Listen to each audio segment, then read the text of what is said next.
All right, DD India Shubhendu Ghosh joins us for more. Hi Shubhendu. President Zelensky has been urging for tougher sanctions, and more than 20 nations supporting Ukraine have in fact pledged to take Russian oil and gas off the global market. Tell us, how significant is this news development and what's the response been so far? Hello, Abhishek. Yes, there appears to be a growing momentum to pivot the Russia-Ukraine conflict around energy diplomacy, taking cue from what President Trump did a few days ago, putting sanctions on two of Russia's big oil giants who supply about 6% of global oil supply. The European allies in the West are also coming together. More than 20 of them, pledging greater support in removing Russian oil energy from the global markets. But that's easier said than done. There is no clear timeline as to when it can be done. We were just looking at some data. We see that Europe itself, which has been traditionally heavily dependent on Russian oil and gas before this conflict started, it has been every year trying to cut down on the use of Russian oil and gas, has not been able to completely cut off its dependence on Russia. About 3% of the oil that Europe uses, it is claiming to cut off the global supply, but 3% of the oil that Europe uses comes from Russia now. Earlier it was 27%.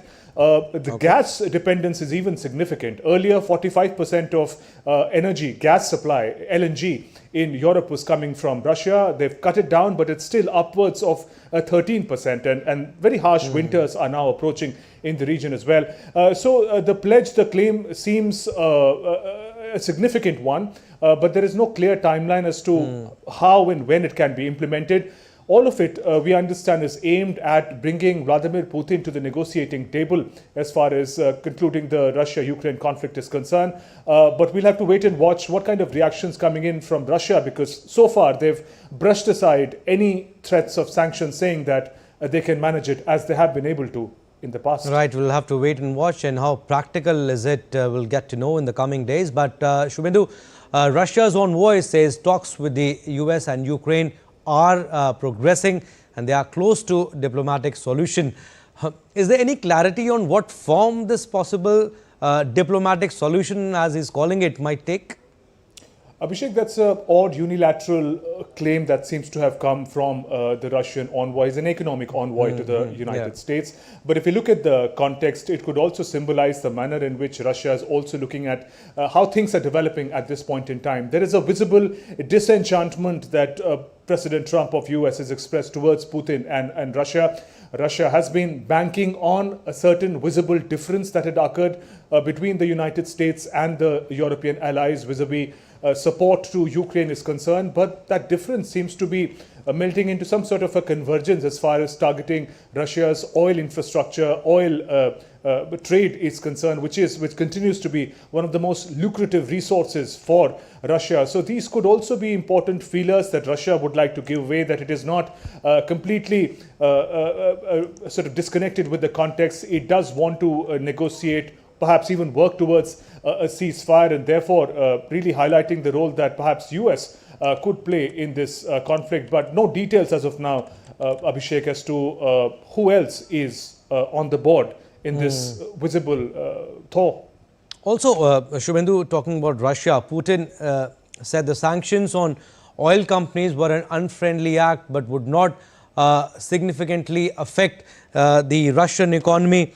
Moscow, in fact, has warned of a painful response if the assets are seized. How is that being perceived by the European leaders?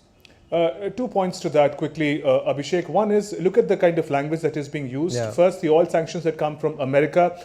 To that, they're saying it's not going to be, Putin says it's not going to be as significant. Russia will continue with business as usual. However, as far as the threat of freezing Russian assets is concerned, which was to be done by Europe, particularly the financial assets located in Belgium in Europe, there it says it could in fact lead to serious escalation. It would be seen as a threat to Russia. So also Putin, a clear demarcation in the manner in which he looks at US opposition and European opposition.